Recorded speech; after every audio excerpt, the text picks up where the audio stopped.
Alright, let's figure out how to use a photograph to make a super cool painting in Brushes Redux. So of course we pull down on the screen and type in B for Brushes Redux. So what I'm going to do is I'm going to show you how to make a painting much like this one right here. This is obviously a picture of my daughter. And what I did was I imported this photo into Brushes Redux, and then I used a really cool technique that I've already kind of shown some of you guys, which is a way to pick up a photo from, or pick up a color from a color that already appears in the painting and use it. So what I'm going to do, I'm going to press the plus button here, and I'm going to do a portrait. So I want my painting to be in portrait mode. So create.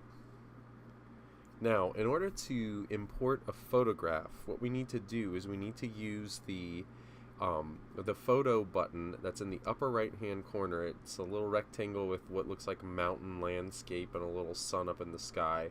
But before we do that, we want to make sure that our painting is zoomed out, because we need to see the edges of the paper so that we know how we are placing our photo. So I'm going to go ahead and press that button, and you're going to see that it's going to pop up and show my available photos. Obviously I have more photos on mine than what you're going to have. You guys are going to actually have to take a photo before, and I'll show you how to do that. Most of you know how to do that. So I'm just going to scroll through my photos, and I'm going to select a picture. Now I'm using two fingers here, and I'm cropping the photo. Basically I'm deciding what part of it I want to use. So I think I want to make sure that my photo fills up the whole picture, of course, and then there's no white paper showing. Like, I wouldn't place it like that, because then I would have white paper showing, and I'd have to figure out some way to fill that in. And then tap accept. Now if you tap accept and you decide you don't like this, all you have to do is press the undo button, and you see it takes it away, just like any other move here with our iPad. So, but I actually was pretty happy with that, so I'm going to go right back to it, place it the way that it was, and accept. Okay, now I'm going to show you the next step, which is to create layers. So at the bottom right hand corner you'll see a little button down there, and right now it's on my screen it says 2. If I tap that button, then I get my layers menu. Now you see I have 2 layers here. One's blank because I haven't painted anything on it. It looks, you know, a layer is blank because obviously there's no painting there. You'll see sort of like a light and darker gray checked background, and then of course you'll see my layer with the photo. Now what I need to do is I need to put that blank layer on top of the photo, because I want to paint on top of it. Whoops. So on the right hand side of the layers, you'll see in the menu these 3 little horizontal bars. If I take my finger, hold down, I can drag those layers to reposition them.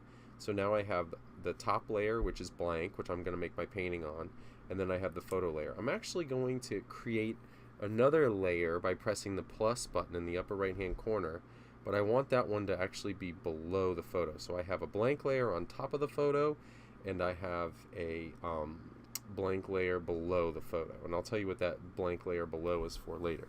But what we need to do before we get out of here, because we're pretty much done with our work, is we need to make sure, and I've made this mistake many times, that we select the top layer. We want to be painting on the top layer. By default, the iPad will select the layer you last were working on. So if we just place the photo, that's the layer that we were last working on, then we'll be painting on top of the photo. And what we're going to do is, at the end of this painting, we're going to completely delete the layer with the photo, so all that's left is the painting.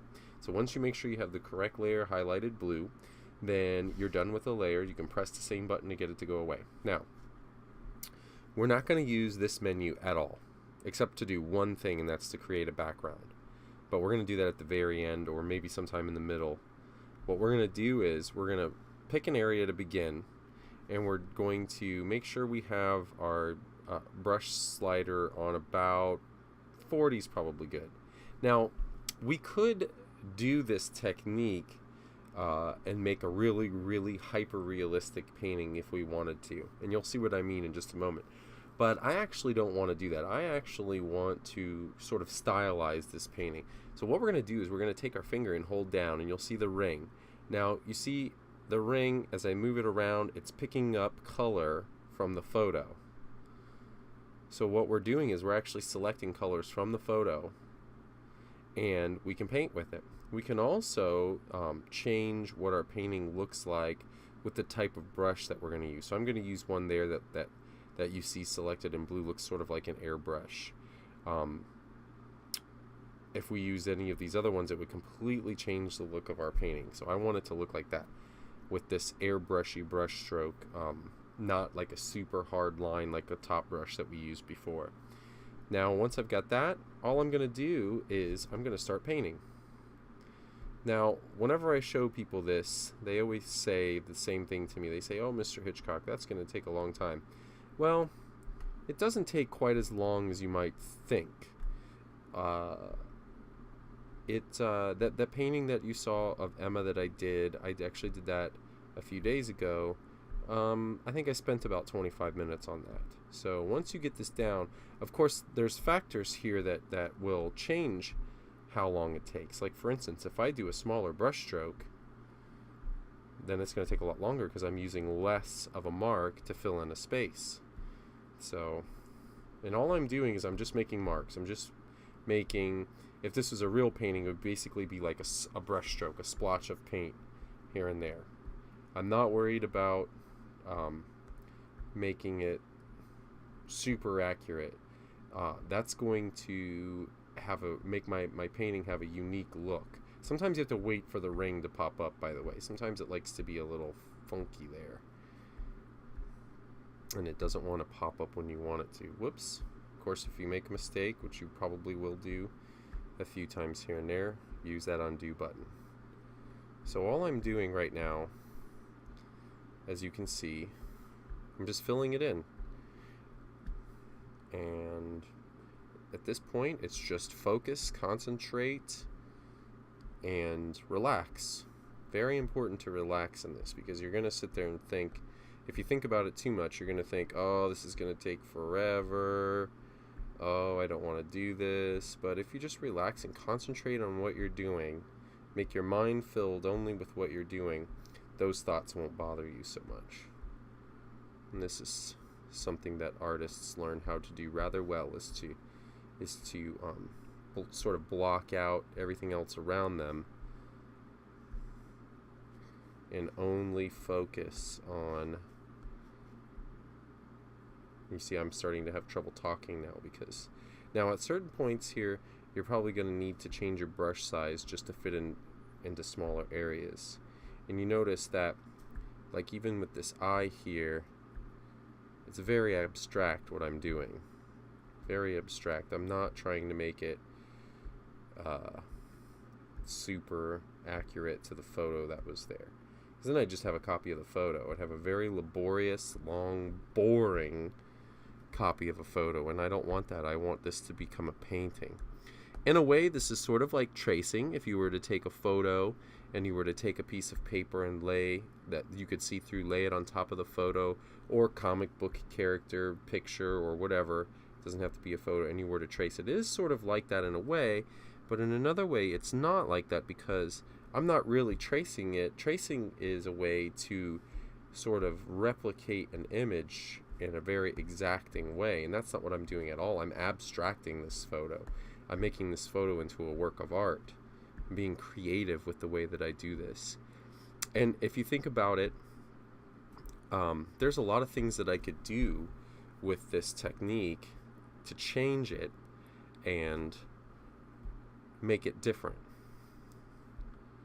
Like, I could choose a different type of brush. I could choose a certain way to make the marks. Like, what if I just did circles like this? What if I filled the whole face up with just little circles, splotches? That would change the shape of my brush stroke, and that would also change the whole look of the painting, really. Now, there's an artist who does something, and we've talked about him before, not this year, but in previous years, Chuck Close. He's the guy who, if you remember, he is in a wheelchair, and he is a partial quadriplegic, and he has lost the ability of using his fingers because he's a partial quadriplegic, which means you're paralyzed from the neck down. But he's only partial because he can still kind of move his arms a little bit. He can even move his hands a little bit. And he uses a device that holds a paintbrush for him since he can't use his fingers.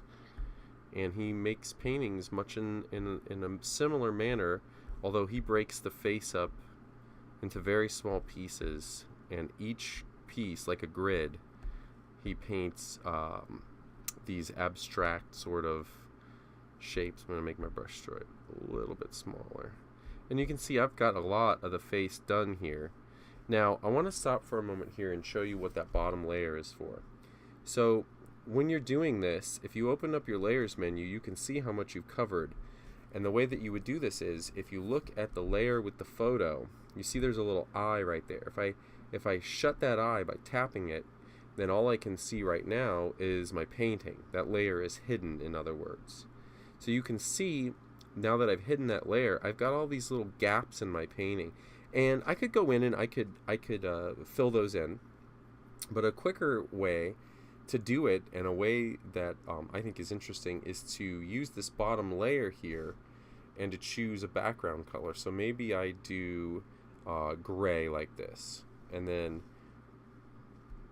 make sure that I'm operating on that, and I just fill it in, and you see that all those little gaps kind of get filled in with that background color, and it looks even more so like a painting, which makes it interesting. Now, to get back to work, I just go back into the layers. I go to this layer, I turn the eye back on so I can see it, and then I make sure that I select my layer with my painting on it, get rid of that, and then now since I unhid the layer with the photo, I can't see my background color, and I'm free to, oops, make sure you turn this back down. I'm free to go back into doing what I was doing.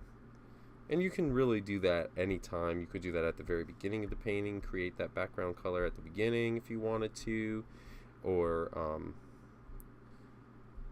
at the very end if you're patient. I'm not quite so patient. I kind of like to, it's a good way to take a break too. Sometimes when you're working like this very laborious process of covering up this photo, you are going to want to take some breaks and do something different, and that keeps your mind sharp, because you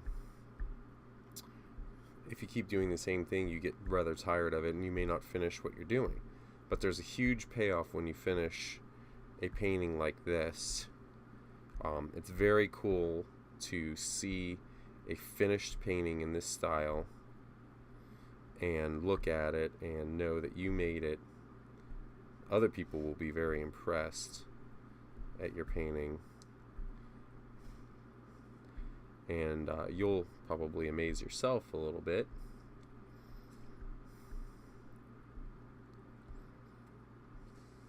And it's really, really fun to watch the playback of a painting like this, because it looks like it's just forming a really super realistic drawing in just a few moments.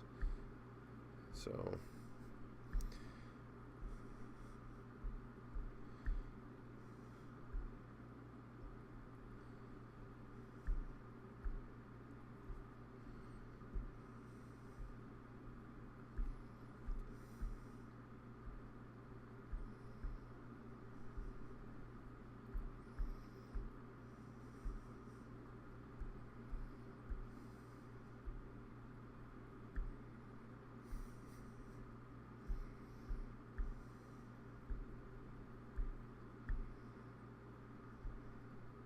sometimes the ring doesn't want to pop up when you first put your finger down. You just gotta kind of pick it up and give it another whirl.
See, I'm getting pretty close to being done here.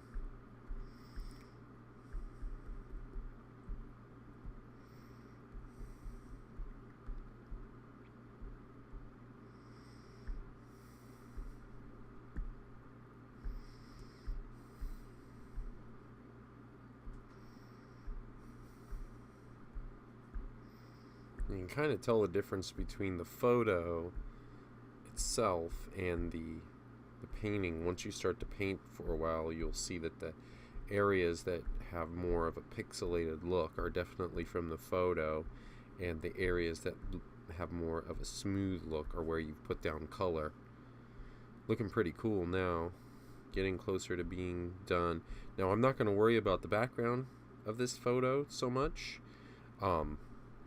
And I'm not going to worry about, her clothing as much as I did of the face. The clothing doesn't have to be quite as accurate. You can get really loose with the clothing. Loose means that it's not super, the painting is not super, what's the word I'm looking for here? Loose means that it's kind of like just really, in a way it's kind of sloppy, but in an organized way, if that makes sense. That's loose. So like here, this whole area, I'm not going to worry about the checkered pattern. I'm just going to make it a white overall texture.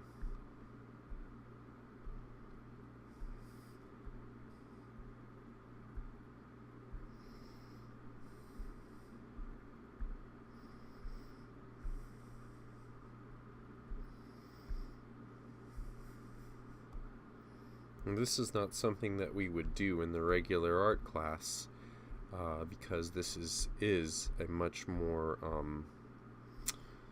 laborious sort of process, something that takes a lot of time.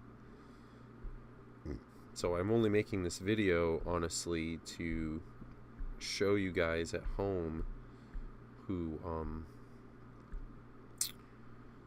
want to try out some things that we don't get time to do. So I hope you definitely do try this.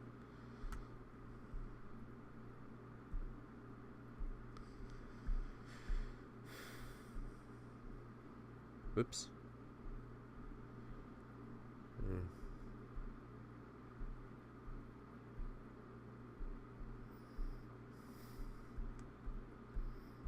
I'm not even going to worry about getting her hair super accurate, because that background color that I made is going to fill it in. But you can see I've got a little bit of transparency right there where I can see through. I don't know what that red and white thing is there in the background. It looks like somebody's shirt or something, but it's behind her and you can see it. So oops, getting close to being done, so I'm getting excited to see what it all looks like when I take the photo away. The moment that you work for in something like this, where finally it's revealed.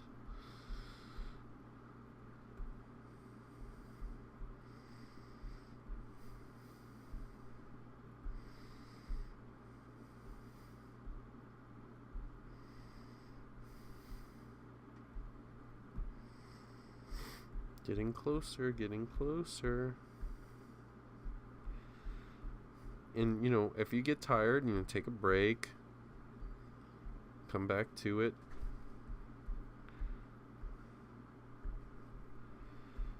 You don't have to do this all at one time. I have to, because I'm recording a video about it. But you don't. You can, do part of it and come back and do another part of it, and you can have some nice music on while you're doing this. That's something that I usually do. I can't do that now because I'm doing an instructional video, but I would normally have like some good music to listen to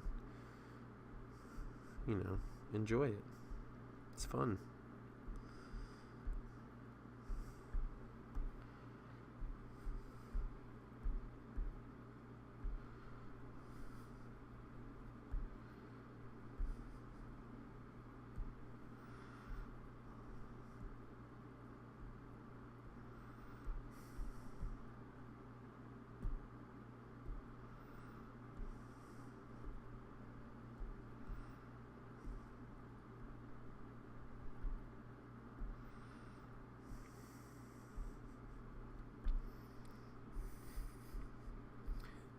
And you make a cool picture of someone and you give it to them, and they have something really cool, a cool portrait. That's another thing about this, is that you pick someone that you like and you make something for them. How's this for a Mother's Day present idea? Hey Mom, I made a really cool portrait of you. Why not? She'd dig it, I bet. Alright, pretty close here. All this stuff down here, I kind of want to leave it really loose and not filled in all the way. I want the face to be the emphasis. This is another thing that we think about as an artist, is what is the part that the viewer is going to focus on the most. And of course, with a portrait, obviously the answer is they're going to focus on the face. So you want to spend the most of your time working hard in that area. They're not going to linger over all of the really elegant work that you've done in the clothing. They're going to look at the face. So there's that.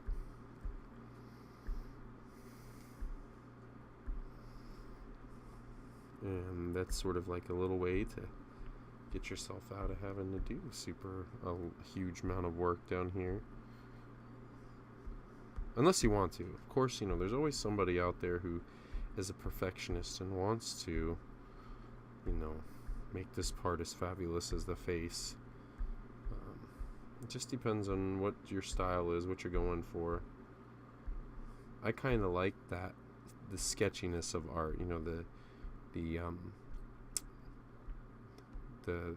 sort of here I am, an artist. I'm only gonna focus on the important stuff, and the rest of it's gonna be loose sketch. All right, let's see what we got here. We've got a pretty good painting. Now, I might want to come up in here and do some really small work really fast here. So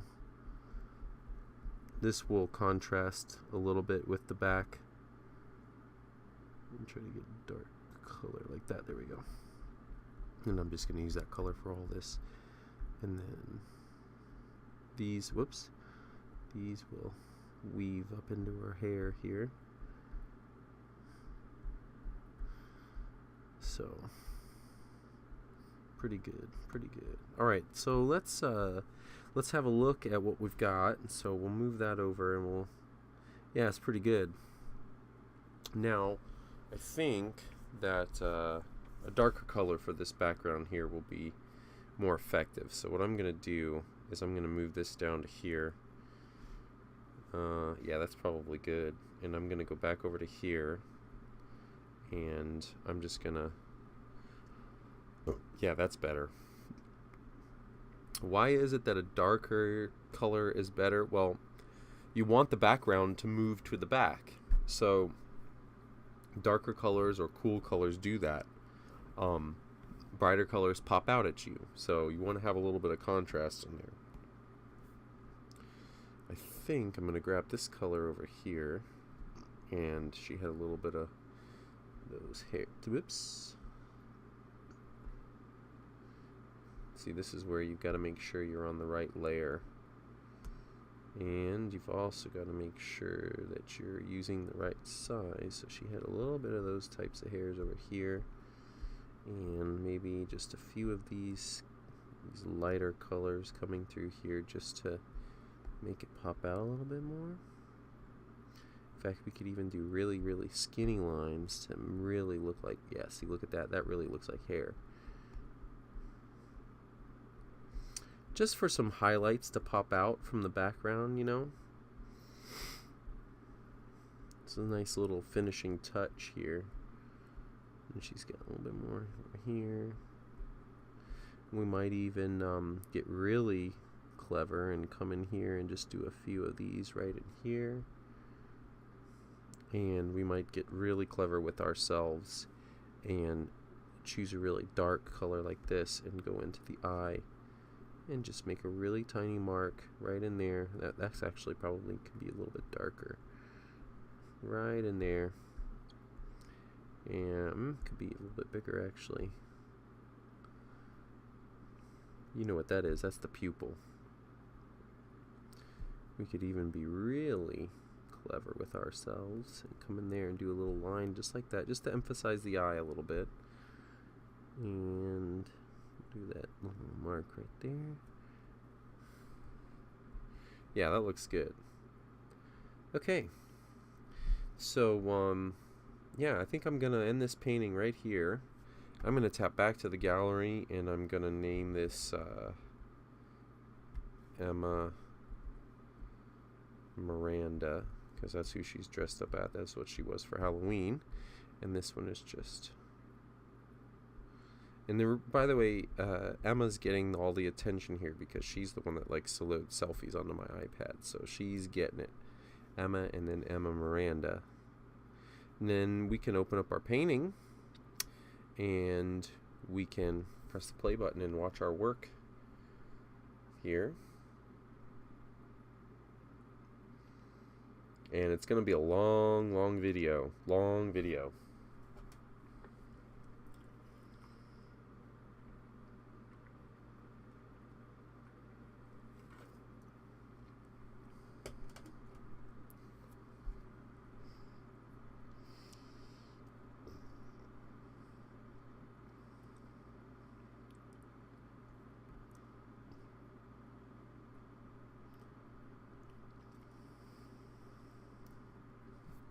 All right.